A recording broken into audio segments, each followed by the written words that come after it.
গরম পড়লো মানেই খাবার খেতে ইচ্ছে যায় না, খাবার হজম হওয়ার সমস্যা, এইসব চলতেই থাকে। আজকে আমি সেই জন্য রাজস্থানের স্পেশাল একটা ফেমাস গরমকালের রেসিপি কাঞ্জিবাড়া রেসিপি নিয়ে এসেছি, যেটা একটা ফার্মেন্টেড ড্রিঙ্ক। তার সঙ্গে বিউলির ডাল বা উড়দ ডালের বড়া রেসিপি নিয়ে এসেছি আজকে। তার আগে বলে নিই, আমি সুপর্ণা, আমার সব ফ্রেন্ডদের স্বাগত, ওয়েলকাম জানাচ্ছি।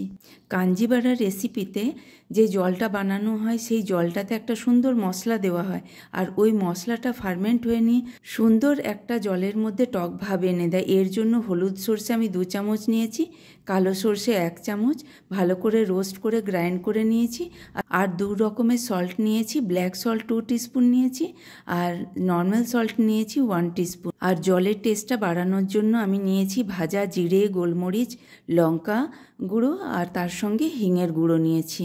সব মশলাগুলো আমি একটা বাটিতে সুন্দরভাবে ভালো করে মিক্স করে নিচ্ছি। কাঞ্জির জলটা বানানোর জন্য সবসময় প্রথমে ভালো করে ফুটিয়ে একটু ঠান্ডা করে তারপর ইউজ করতে হয়। গরম জলের মধ্যে এই মশলাগুলো খুব সুন্দর ফার্মেন্ট হয়ে যায়, তার ফলে এর মধ্যে জলটার মধ্যে একটা সুন্দর টক ভাব চলে আসে।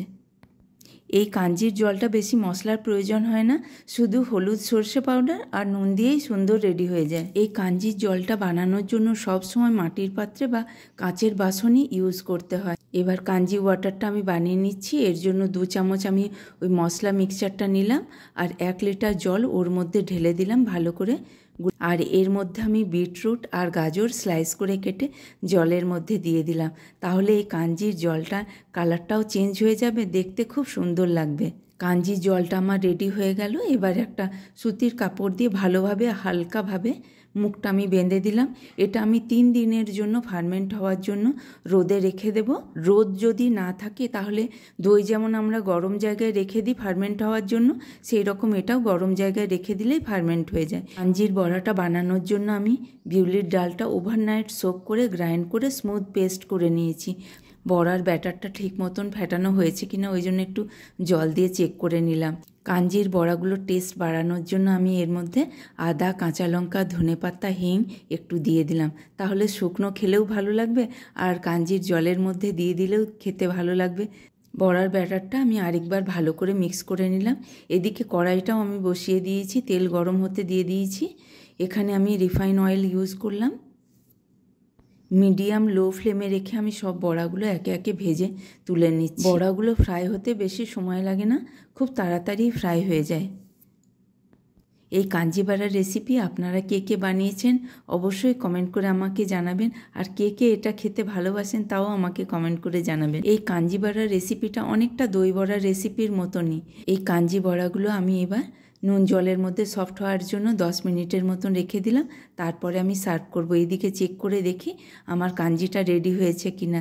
এই কাঞ্জির জলটা আমি 3 দিন পরে আপনাদেরকে দেখাচ্ছি।